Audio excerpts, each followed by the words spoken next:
नमस्कार सभी को। इस वीडियो में हम समझेंगे कि चार्जिंग और डिस्चार्जिंग मेथड्स कौन कौन से होते हैं बैटरी को चार्ज करने के लिए, और दूसरा हम लोग समझेंगे कि चार्जिंग मेथड इतना इंपॉर्टेंट क्यों होता है, कि कौन सी अप्रोच से हमें चार्ज करना चाहिए, वो इतना इंपॉर्टेंट क्यों होता है। तो सबसे पहले हम समझते हैं कि चार्जिंग की नीड जो होती है वो बैटरी में क्यों होती है। क्योंकि हर बैटरी जब हम उससे पावर विड्रॉ करते हैं तो उसका एक एसओसी यानी कि उसका स्टेट ऑफ चार्ज रिड्यूस होता है। उसको दोबारा से हमें फुल करने के लिए एक कोई चार्जिंग स्ट्रेटजी हमें चाहिए होती है। लेकिन चार्जिंग स्ट्रेटजी को हमें क्या क्या चीज़ें हमें पॉइंट ध्यान में रखने पड़ते हैं। तो सबसे पहला पॉइंट ये होता है कि हमें चार्जिंग स्ट्रेटजी को इस प्रकार से बनानी होती है कि वो टेम्परेचर को अफेक्ट ना करे, यानी कि टेम्परेचर ज़्यादा राइज ना हो।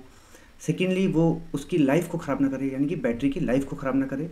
और ओवरऑल कैपेसिटी की जो बैटरी की जो कैपेसिटी है उसको रिड्यूस ना करे ओवर द टाइम। यानी कि अगर एक बार चार्ज किया और ऐसे 100 बार 200 बार 300 बार चार्ज किया तो उसकी जो एक्चुअल कैपेसिटी है वो कम ना हो जाए, यानी कि उसकी स्टेट ऑफ हेल्थ ख़राब ना हो। तो उसकी स्टेट ऑफ हेल्थ भी ख़राब नहीं होनी चाहिए। ठीक है, तो इससे हमने लास्ट वीडियो में देखा था कि स्टेट ऑफ हेल्थ कैसे डिटेरियोरेट होती है।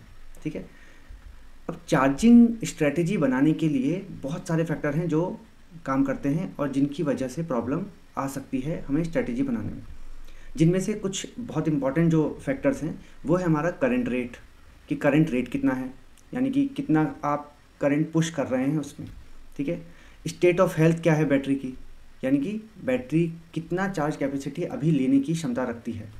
ठीक है, चार्जिंग टाइम इंपॉर्टेंट है। अगर आपने चार्जिंग टाइम को रिड्यूस कर दिया, यानी कि आपने करंट को बहुत ज़्यादा पुश कर रहे हैं, यानी करंट रेट बढ़ा रहे हैं, तो ये दोनों इंटरलिंक्ड भी हैं। ठीक है, तो चार्जिंग टाइम रिड्यूस कर दिया यानी कि बैटरी पे ज़्यादा लोड आएगा, टेम्परेचर राइज होगा, और टेम्परेचर राइज भी यहीं पे लिखा है। ठीक है, तो टेम्परेचर राइज होगा तो बैटरी की एक्चुअल कैपेसिटी और रिड्यूस होगी। स्टेट ऑफ चार्ज कितना है, यानी कि स्टेट ऑफ चार्ज उसे कहते हैं कि हमारे कितना चार्ज लेफ्ट ओवर है उसकी एक्चुअल कैपेसिटी से। तो अगर स्टेट ऑफ चार्ज बहुत ज़्यादा नीचे चल जाता है, यानी कि एक पर्टिकुलर लिमिट से 10% या 20% से नीचे चला जाता है, तो भी अगर हम चार्जिंग करते हैं तो भी सेल का हमारा जो लाइफ है वो कम होता है। ठीक है, चार्जिंग वोल्टेज कितना आप रख रहे हैं, यानी कि 3.6 वोल्ट का अगर सेल है तो आप चार्जिंग वोल्टेज कितना रख रहे हैं, 5 वोल्ट रख रहे हैं, 10 वोल्ट रख रहे हैं, तो वो भी एक अपने आप में प्रॉब्लम है। यूजुअली हम उससे थोड़ा सा ज़्यादा रखते हैं, बराबर रखते हैं। ठीक है, तो ये हमारा क्या होता है जो factor affecting the charging strategies. तो ट्रेडिशनल चार्जिंग अप्रोच कौन सी थी? तो ट्रेडिशनली चार्जिंग हमारी जो होती है सीसी या सीवी, सीसीसीवी या एमसीसी, इन्हें हम कहते हैं ट्रेडिशनल चार्जिंग। इनका मतलब क्या होता है कि सीसी का मतलब है कांस्टेंट करंट, सीवी का मतलब होता है कांस्टेंट वोल्टेज, और सीसी सीवी कॉम्बिनेशन होता है कांस्टेंट करंट और कांस्टेंट वोल्टेज चार्जिंग स्ट्रेटजी का। और यहीं पे एमसीसी जो होता है वो होता है मल्टी स्टेप कांस्टेंट करंट।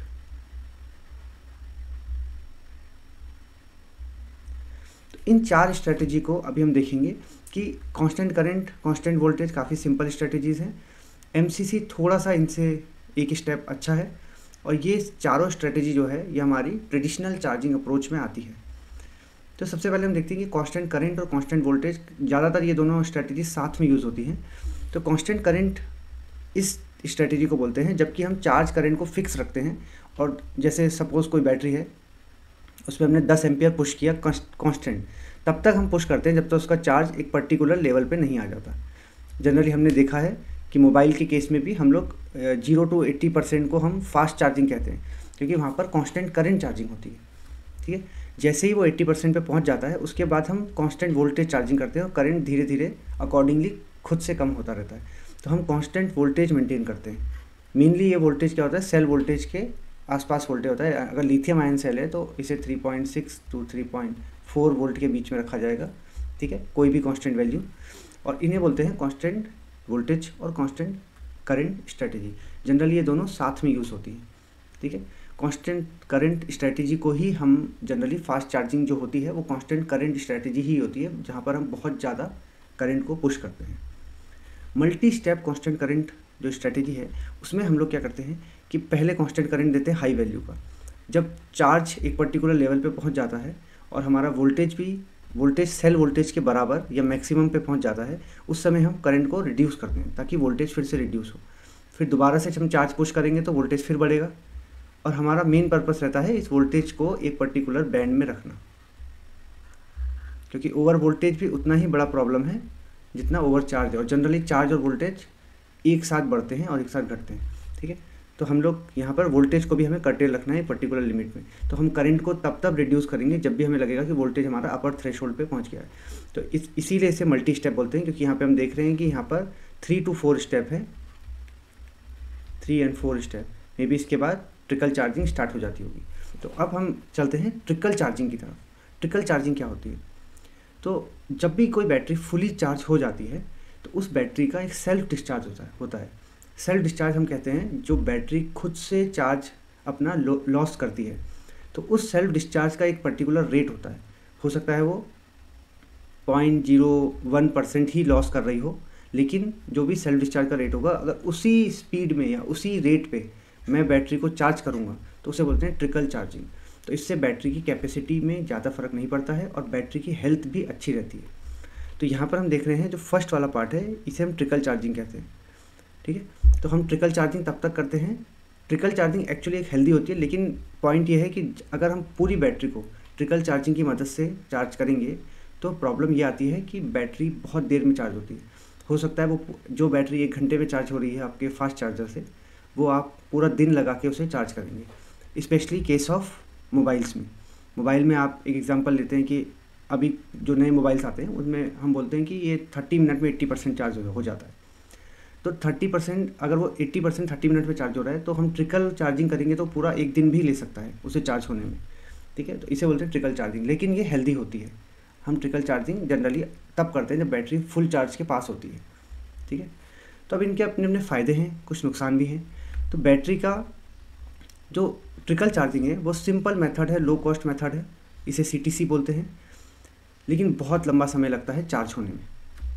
दूसरी चार्जिंग है कांस्टेंट करंट चार्जिंग, ये फास्ट चार्जर्स में यूज़ होती है।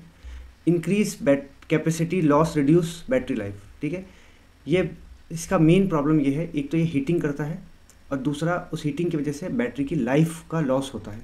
ठीक है, कांस्टेंट वोल्टेज चार्जिंग भी सिंपल चार्जिंग होती है, लेकिन इसका high internal temperature is produce in cell. तो दोनों का एक प्रॉब्लम है, कांस्टेंट करंट में ज़्यादा प्रॉब्लम होती है हीटिंग की और हमारे लॉस ऑफ सेल मटेरियल की। कांस्टेंट वोल्टेज में भी प्रॉब्लम सिमिलर है, लेकिन थोड़ा कम है कांस्टेंट करंट से। CCCV क्योंकि कॉम्बिनेशनल है तो ये कंप्यूटेशनली इफिशिएंट है और इजी टू इम्प्लीमेंट है, और दोनों के केस में ये दोनों का बेनिफिट लेता है। यानी कि स्टार्टिंग में हम फास्ट चार्जिंग करेंगे, उसके बाद स्लोअर चार्जिंग करेंगे यूजिंग कांस्टेंट वोल्टेज। तो slower charging in CV mode result in longer charging time. तो यही इसका प्रॉब्लम है। ठीक है, क्योंकि हम लॉन्गर टाइम ले रहे हैं, यानी कि हम लोग क्या कर रहे हैं 0 to 80% तो हम यूज़ करते हैं कांस्टेंट करंट, और 80 to 100% यूजुअली हम यूज़ करते हैं तो कांस्टेंट वोल्टेज। इसीलिए हम देखते हैं कि 15 मिनट में हमारा 80% चार्ज होता है और रेस्ट आधे घंटे में हमारा, या रेस्ट 15 मिनट में हमारा 20% चार्ज होता है। ठीक है, लास्ट जो है MCC, तो MCC में चार्जिंग टाइम इंक्रीज़ होता है कंपेयर टू किसके, कांस्टेंट करंट के। कांस्टेंट करंट से ज़्यादा टाइम तो लेता है, लेकिन लाइफ स्पैन बढ़ा देता है। ठीक है, तो कांस्टेंट करंट यहाँ पर फास्टेस्ट है, ये हमारा फास्टेस्ट है, तो इससे सेकंड नंबर पे हमारा रहेगा MCC। तो MCC की फ़ायदा ये है कि हम कांस्टेंट करंट के जैसा फास्ट चार्जिंग भी करेंगे और हम बैटरी की लाइफ को भी बचाएंगे। ठीक है, तो difficult to find charging point at each step. ठीक है, तो प्रॉब्लम इसका ऑप्टिमाइजेशन का है कि अगला स्टेप कितना होना चाहिए, मतलब अगला करंट का स्टेप कितना डाउन होना चाहिए, ये सब इसकी अपनी प्रॉब्लम्स है। ठीक है, तो MCC के बहुत एडवांस वर्जन भी अभी हैं ऑप्टिमाइजेशन। अगर जब हम करते हैं तो CC या CV जो भी मोड है, हर चीज़ में ऑप्टिमाइजेशन आज की डेट में होता है, सिंपली चार्जिंग नहीं होती है। ठीक है, अब फ्यूचर में स्मार्ट चार्जिंग को लेकर काफ़ी बात होती है। इसका कारण ये है कि आज की डेट पे हमारे पास कार शायद 3% है या 5% से कम है, टोटल EVs 5% से कम है। लेकिन अगर सब कुछ सही रहा और गवर्नमेंट के टारगेट मैच कर गया, गवर्नमेंट ने कहा है कि 2030 तक हमें 50% EVs चाहिए। तो अगर ये 50% EV तक टच करता है तो हमारा मेन प्रॉब्लम क्या होगा कि जिस समय रात को सब लोग चार्जर अपना प्लग इन करेंगे उस समय ग्रिड पर लोड पड़ेगा। ठीक है, तो बहुत ज़्यादा डिमांड इंक्रीज़ हो सकती है और सारे व्हीकल की वजह से ग्रिड डाउन होने का एक खतरा रहेगा। और इसीलिए एक सही चार्जिंग स्ट्रेटजी जो है वो होनी चाहिए जो बैलेंस करे डिमांड को और उसके हिसाब से पावर दे। तो फ्यूचर में हो सकता है कि ग्रिड ही कंट्रोल करे चार्जिंग प्रोसेस को, यानी कि अगर ग्रिड को लगता है, ग्रिड मतलब लोकल ग्रिड भी हो सकता है, तो लोकल डिस्ट्रीब्यूशन सेंटर को लगता है कि लोड ज़्यादा हो रहा है तो वो अपने आप पावर को रिड्यूस कर दे और स्लो करे, यानी कि बेटर पावर मैनेजमेंट करे। तो ये एक तरीके से एक स्मार्ट चार्जिंग है, और स्मार्ट चार्जिंग और वायरलेस चार्जिंग का कॉम्बिनेशन करके हम ग्रिड पे थोड़ा सा कम लोड डाल सकते हैं या ग्रिड को बेटर मैनेज कर सकते हैं। तो ये एक स्मार्ट चार्जिंग पे कई लोग अभी काम कर रहे हैं कि कैसा इंफ्रास्ट्रक्चर होना चाहिए ओवरऑल। जैसे यहाँ पर एक स्ट्रक्चर दे रखा है, तो यहाँ पर क्या है कि कार, हमें पता है कि कार पावर लेती है, ठीक है, लेकिन फ्यूचर में हो सकता है हम कार से पावर ले भी, ठीक है। तो कार ऐसा बैटरी बैंक काम करेगा जो पूरे के पूरे ग्रिड में पावर दे भी सकता है और ले भी सकता है, ठीक है। और दूसरी तरफ चलेगा कम्युनिकेशन ग्रिड के साथ, ठीक है, टू वे कम्युनिकेशन। तो हर चीज़ अब टू वे, अभी तक हम समझते हैं कि कार में सिर्फ पावर आता है, लेकिन कार से पावर जा भी सकता है, तो इसकी भी पॉसिबिलिटी है। तो वहीं पर हमारे चार्जर इंपॉर्टेंट हो जाते हैं कि चार्जर यूनी डायरेक्शनल है कि बाई डायरेक्शनल, यानी चार्जर हमारा पावर ले ही सकता है कि वो दे भी सकता है वापस ग्रिड में, ठीक है। तो ये टू वे कम्युनिकेशन चलेगा, तो वो कम्युनिकेशन के थ्रू पता चलेगा कार को कि ग्रिड पावर वापस मांग रहा है या ग्रिड पावर ले रहा है, ठीक है। तो ये काफ़ी अभी बहुत एडवांस स्टेज पे नहीं है ये स्ट्रेटेजी, लेकिन फ्यूचर में इसके आने की संभावना है। तो इस वीडियो में हम इतना ही। नेक्स्ट वीडियो में हम लोग एक मॉडलिंग करेंगे एक्टिव चार्ज बैलेंसिंग को लेकर, और ये भी समझेंगे कि चार्ज बैलेंसिंग होती क्या है। Okay, thank you.